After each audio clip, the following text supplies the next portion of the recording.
and welcome to Ellen Ruth Soap. I'm Ellen, and today we are going to make two soaps because I want to do a lather test. This has been on my mind. I have made a previous video using tallow, and I've made a lard soap with my rendered bacon fat. If you've seen those videos, I'll leave links for those videos down below.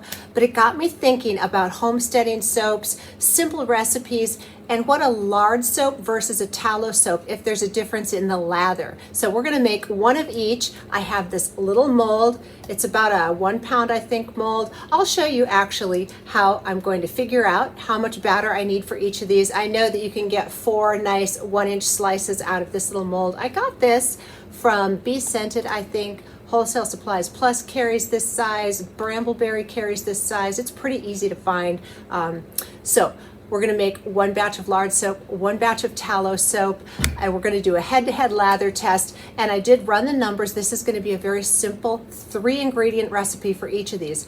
It's going to be coconut oil, tallow, and olive oil, and coconut oil, lard, and olive oil. Same ratios. When you have a soap recipe, you can't just replace oils. You have to always run the numbers through Soap Calculator because each oil has a different saponification value, and that's called a SAP value. If you ever see that, SAP value, that's what they're meaning. How much lye does it take to saponify this oil? And each oil is different. So you can't just grab a soap recipe and switch out the oils like you can in a lotion recipe. You can do that with lotion. Let's talk about the fragrance that I chose to do both of these in because I couldn't use different fragrances because, you know, fragrance can change how the soap behaves and trace and all that. We're going to test these to see how they behave too.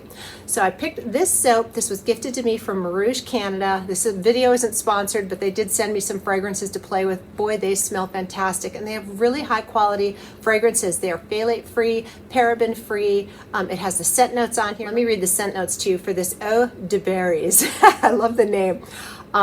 It says wild berries, lime, middle notes of sweet vanilla with bottom notes of white musk. And oh, it's good. It's definitely fruity, but with a depth to it. So good. Oh, and I have a discount code for Rouge Canada. Check it out in the description box. If you shop with them, use my discount code. I'm all about the discounts. For the color swirls. I want to do color swirls just because this is a test batch doesn't mean it can't be pretty. So I got these from Rustic Essentials. I have Harlequin Shimmer and Sunburst Sparkle. So I thought these two just looked really happy to me. I don't know that they necessarily go with the berry scented, but there were some citrus notes in there, so we're going to call it good. But these just really looked pretty together. So those are going to be the color swirls. So we're going to start with measuring our little soap mold here to find out how much of each soap I need to make, and then we will get to the soap recipes and all of that, and this is going to be fun. And I really wanted to do this head to head. It's going to be a battle of the tallows or a battle of the homestead soaps today. So let me get everything pulled together and let's come back and measure our soap mold and get to making some very simple homestead soap. All right, we are back with our little mold here. This is called a 1 pound mini loaf mold, even though it holds a little more than 16 ounces, but it is called a 1 pound mold. So I have 3 different ways to figure out how much soap we need to make to go in here. So let's start with the easiest way, which is look up the website I bought this from. I got it from Be Scented, so I'm going to turn you around and show you the Be Scented website. And it has a lot of good information on there. So that is always my go-to resource with my soap molds. I look at what the distributor says the volume is. So let's take a look. All right, so here we are on the Be Scented website. Sorry about the shaky camera. I'm holding it in my hand. But you can see down here, it says it's a 20 to 24 ounce loaf when you're done, but to do 16 ounces of oil weight. And then of course you have water volume on top of that. So that is very handy. It gives the measurements, and I go up here to customer reviews and let's take a look. There, people are talking about their mini mold and how much they like. So this person is recommending 14 to 16 ounces of oil depending on the water usage. That's really helpful. So again, that's one way to find out how much your soap mold can hold. I went and put my laptop away and got it off the work surface here because I do have some water off to the side, which I'll be doing next. So all that being said, my first option of choice is to look up where I got the mold from and see what that says about it. And that's usually all I need. But if I'm still not sure, or I forgot where I got my mold, or I got it at a yard sale, something like that, and that is not going to give me information, here is another really easy way to find out how much your soap mold holds. Mold holds. That's just a tongue twister. So I'm going to tear out my scale with my little mold on here. And I like to measure in ounces. If you want to do grams, you can do grams. It's all good. So I have water, and I'm just going to fill this up to as high. I usually don't fill my molds up brimming. I keep them down a little so I can texture the top and still put a cover over it. But if you want it brimming, you fill your soap with water. You fill your mold with as much water as you want soap volume. So that's what I'm going to do here. And I do need to note, okay, so about right there. So this is about 19.5 ounces of liquid in here. And I'm about, an eighth of an inch or a quarter inch from the top of this mold. So I know it's going to be a little over 19, around 20 ounces of total volume. And again, you have to factor in the water amount. So I wouldn't do 20 ounces of oils because then the water will go above that. But this is a good, really easy, no-brainer way to figure out about how much your mold can hold.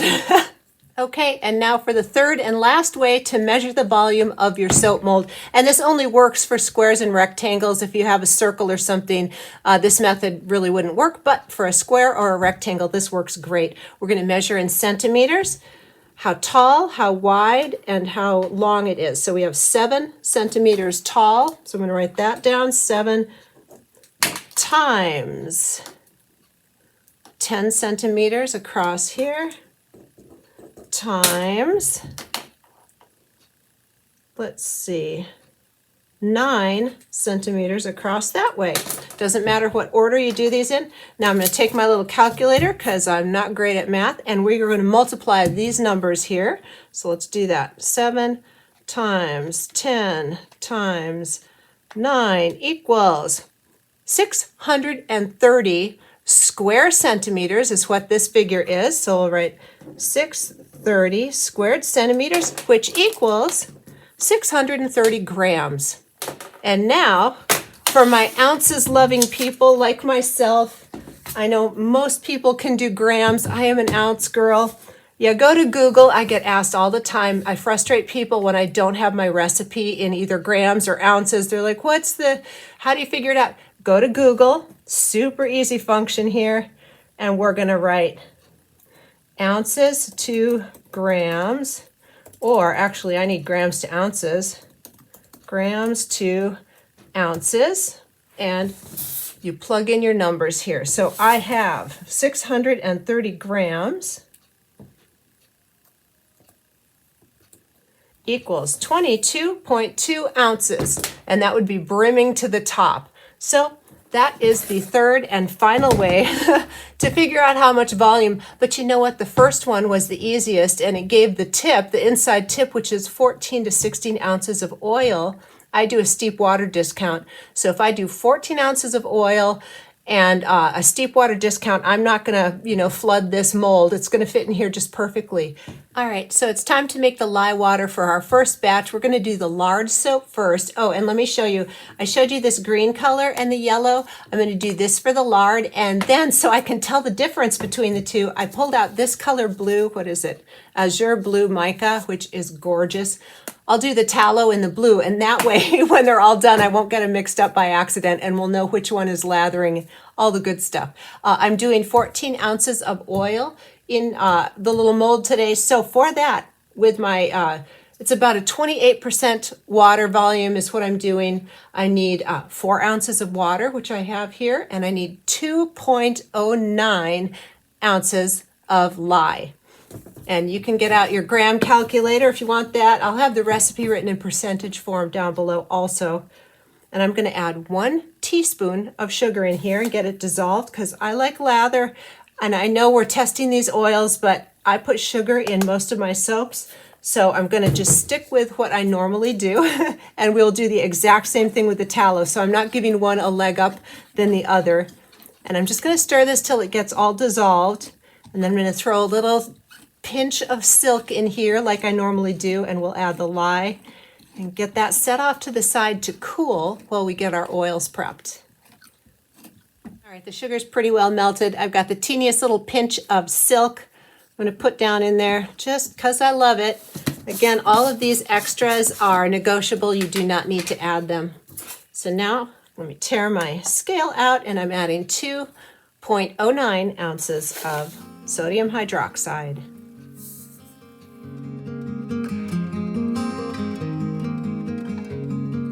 Okay, and we're going to stir this until all of the lye crystals have dissolved and you can't feel any grit in the bottom of the cup, and then you just set it off to the side in a safe place where it won't get disturbed to cool off. You can ice bath it. If I wasn't adding the silk fibers in there where I wanted them to melt, you could even use ice instead of water. That works perfectly fine, or half and half ice and water to cool it down quicker. But I do like my silk, and so I need it to get hot to melt those. After this cools a little bit, I'm going to add a teaspoon of sodium lactate in here because that's another additive that I add into my lye solution. Again, it's negotiable, but I'm going to set this off to the side. I'll add the sodium lactate later. Let's get to the oil portion. Okay, we're back with our oil portion here. What I have in here is 5.6 ounces of lard and 5.6 ounces of coconut oil that I have melted down a little bit. And now I'm going to add my olive oil, 2.8 ounces. So it's 40% lard, 40% coconut, and 20% olive oil. That's what we're going for here.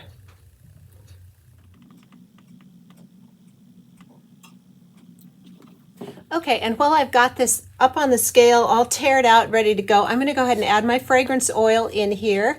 The usage rate for soap, it says 2 to 6%, so I'm going to soap at 5%. If as long as it's within what they recommend, I like to use 5% fragrance. So this is 20 ounces altogether with the liquid. The liquid and the oils total 20 ounces. 5% of that is going to be 1 ounce of fragrance. Now, some people debate because some of the water evaporates off, they only fragrance the oil portion. I have just always fragranced the total. That's how I learned, and there's several articles supporting that. So if you do it different, that's okay. Don't come after me. That's just the way I do it, and it's okay. So anyway, I'm going to do 1 ounce of fragrance oil in here. I'm going to do 1 tablespoon of kaolin clay in here, and I'll do this in the tallow soap also. We'll get that blended in, and now I'm just waiting for the lye solution to cool off, and we'll get to making soap.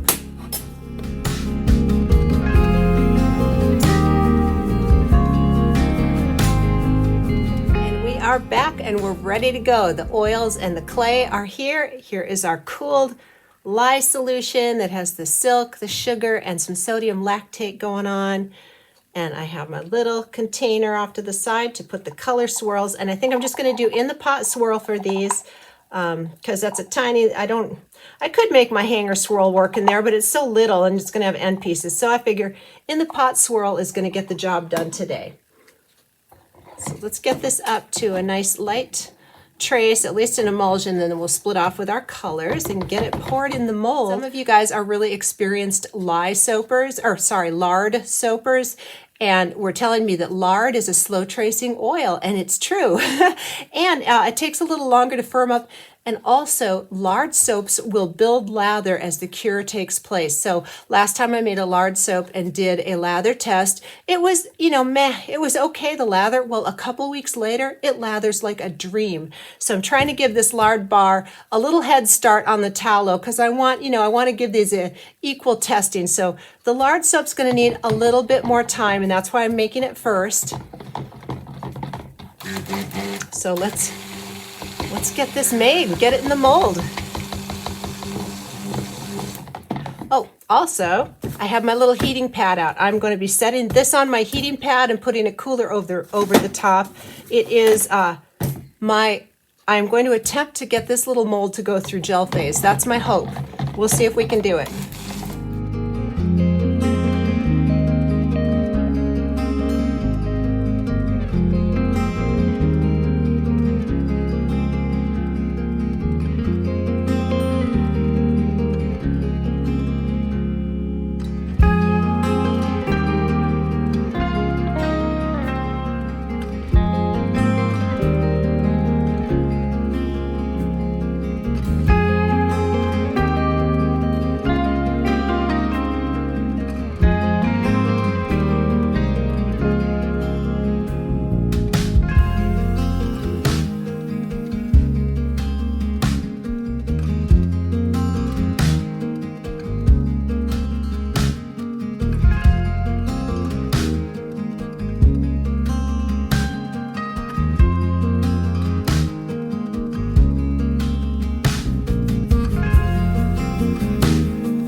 are back. It's the next day and I need to get this soap out of the mold so we can make our tallow soap. It is so cute.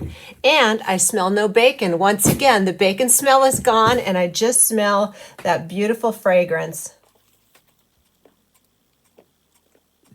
There, oh, nice sharp corners. Now this was very fluid when I poured it. I'm hoping we get some pretty swirls in there. All right, let's cut into here and see how it's looking on the inside. This is such a cute little loaf. And this is a standard size soap bar, not a tall skinny. So I'll have to do my stamp across the front of these bars. I have my cutter set at 1 inch right here, and hopefully I'll get 4 nice 1-inch bars out of this loaf because it's 4 inches long. That's the hope. Let's get in here and see. Oh, maybe it's a little skinnier. That looks skinnier than 1 inch. Wow, those swirls. That's beautiful. Yep, I just smell the fragrance. No bacon. Really happy. All right, I've thickened the space up here. I had it too skinny. I like my bars a little beefier too, so let's get this cut. There we go. The swirls are pretty. All right, let's get on to making our tallow soap. All right, we are back with the exact same recipe, except this has tallow instead of lard. And knowing tallow and things I've heard, it's going to trace a lot faster than the lard soap. So I have 5.6 ounces of tallow, 5.6 coconut, and 2.8 olive. That's 40, 40, 20%. And over here I have 4 ounces of water, 2 ounces, 0.09 of sodium hydroxide with the sugar, the silk, and the sodium lactate. Everything is equal. The fragrance is in here. The only thing different is going to be my little blue mica instead of green so that I can tell these bars apart. And I just wanted to say, I do think that I do think the lard soap went through gel phase when it was on the heating pad with the cooler over the top. I'm going to do the same thing with the tallow because I do like my gel phase. So let's get this in here and hope it doesn't trace up too fast. I hope it's workable, and we'll do an in the pot swirl again. Try to keep things as equal as we can with these.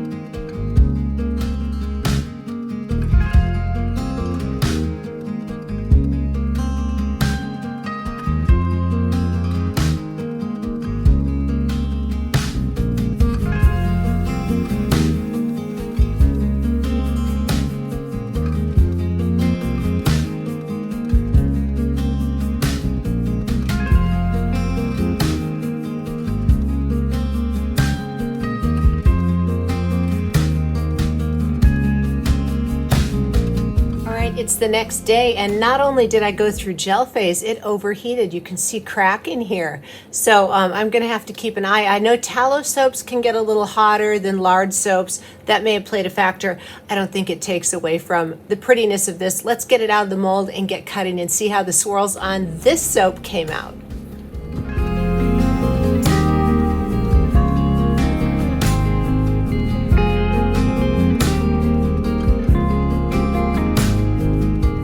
Back to cut the tallow soap. It's funny, on top it looks kind of green, but on the side it's blue. So anxious to see what the inside looks like. And I am going to wait, probably 3 or 4 days, up to a week before I come in and do the lather test. I want to give these time to just fully do all the chemical reactions that go into soap, and before I come in, and I want to give that lard soap some time to do its magic that it does. Again with the beautiful swirls, and it's very blue. It'll be interesting to see when we come back if it's this sort of greenish yellow color or if it stays blue. But that is pretty. Oh, so pretty. All right, we will be back in a couple of hours to bevel up and stamp these, and then I'm going to wait, like I said, several days to a week before we come back for the lather test. So I will see you then.